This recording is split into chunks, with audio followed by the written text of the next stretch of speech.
How's it going, Dazzlers? And welcome to Panic. In the rise of AI, I think this is an appropriate game to play. You'll have 7 minutes to escape panic. Don't get lost now. Don't panic.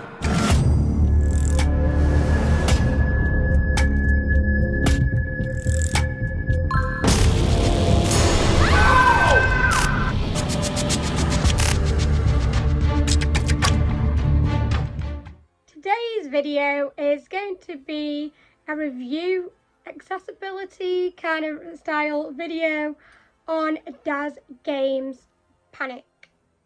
I will give some spoilers in this, and I will talk about the accessibility side of DAZ Games Panic, but I won't give too much away. Okay, so if you have a RAD access pass and you would like to go on to DAZ Games Panic, you can actually access the RAD access pass queue, which is actually by the main entrance to DAZ Games Panic.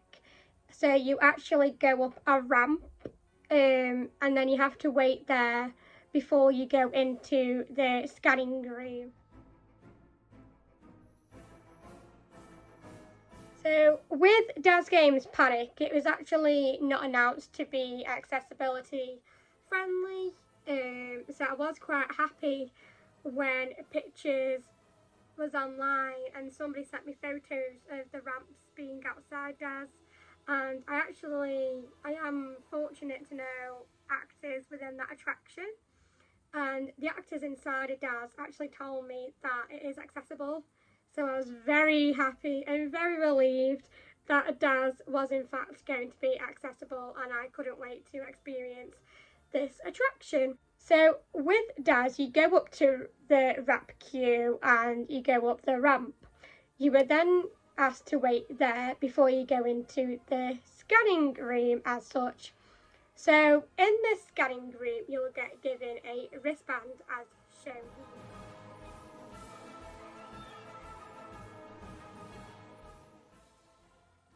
You'll get given that, and then you'll be asked to scan. So I've actually used the accessibility scanner. So you actually scan that, you create a username, and then you are obviously given your symbols to remember. You can actually randomise your symbols, so you don't, so every time you do that attraction, you'll get different symbols. So you can actually randomise the symbols, which I think is fantastic, especially once you continuous do that attraction, you will get given different symbols to remember, which I think is fantastic and makes it re-mazeable as such. So yeah, if you have accessibility needs and if you have impaired mobility, there is an option to click it, so obviously the symbols in there will be at your hand. There is actually a symbol where you have to crawl through a tunnel, which I won't say which symbol it is, but there is one symbol that you have to crawl through a tunnel to get.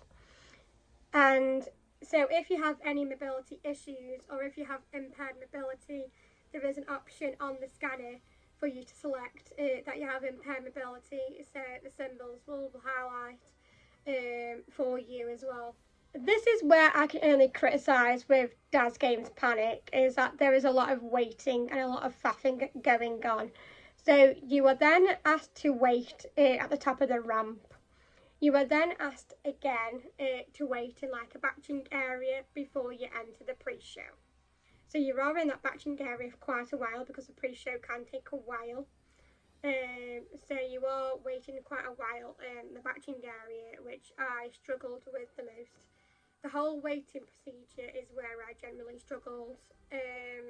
You are then from the batching area, you are then sent to the pre-show building, which is basically in a shipping container. So they have scanners either side, and you scan on and your symbols will reappear in the pre-show. So in the pre-show, it is very noisy and it does have that horrible bass noise, which I really don't like.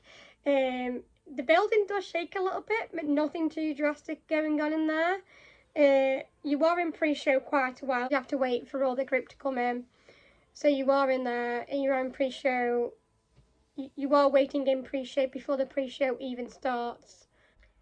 So once pre-show has finished, you are then sent to the actual attraction itself.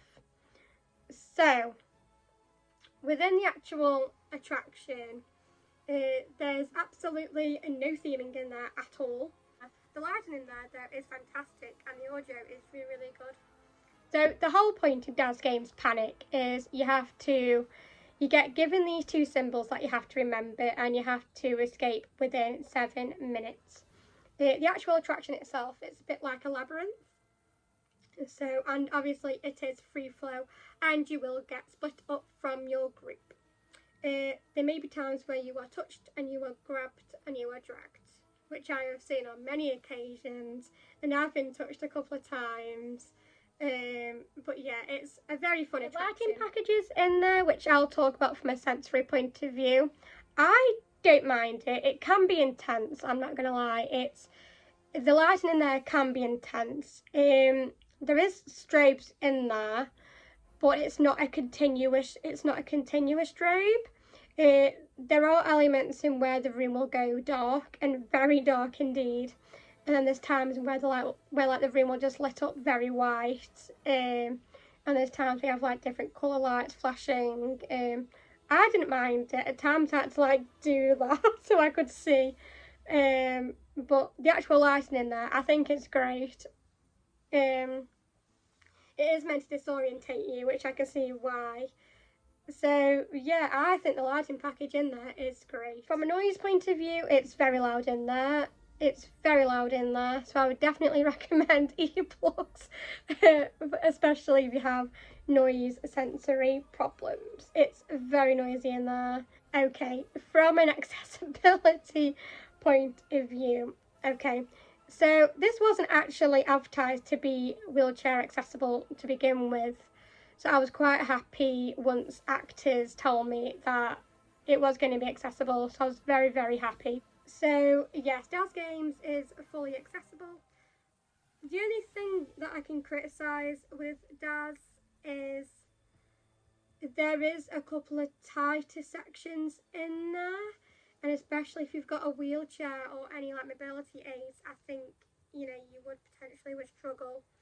There are a couple of like tighter bits in DAZ, and I do think, especially for the future, and if Alton Towers sees this, there may be a host or even a possibility an actor could even like stand there to where like the tighter bits are to just just direct you to a different way.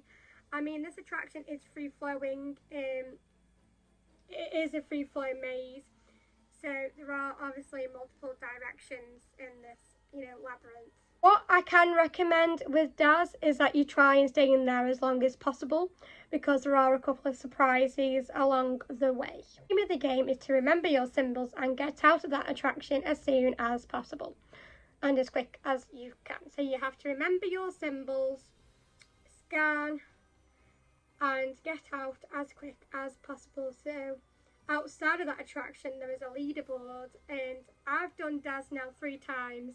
And the first 2 times I've only remembered one symbol, and I can only find one symbol. But luckily, 3rd time lucky, I got out in 5 minutes 16 seconds, which I was so happy about. I was so determined to get on that leaderboard, which I did, so I am very happy. And I escaped DAZ in 5 minutes and 16 seconds, which isn't too bad going. So with DAZ, I fully recommend DAZ. I think for Alton Towers Scarefest, they've done really, really well. I know people have given it some hate for it, but I'm shocked that it's my favourite thing at Scarefest. Definitely give it a go. Definitely give it a try. It is an upcharge attraction, but apart from that, please give DAZ a go. It's definitely worth a good try in there. I've seen, mixed reviews for DAZ, but it's definitely worth a try on it. Please go and do DAZ. DAZ Games Panic is definitely not a ride. It is in fact a horror scare attraction, and definitely not a ride. Dazblack. Towers ride is almost ready to go. Next month throughout Scarefest, it's on. Cannot wait. My first horror ride at Alden Towers. I can't wait. Alden Towers ride. DAZ Games Panic does contain live actors throughout, and many of them. They will touch you, they will grab you, they will drag you, they will do anything to you. But please do not touch the actors. Thank you for watching, and I will see you in the next video. My first horror ride at Alden Towers. I can't wait.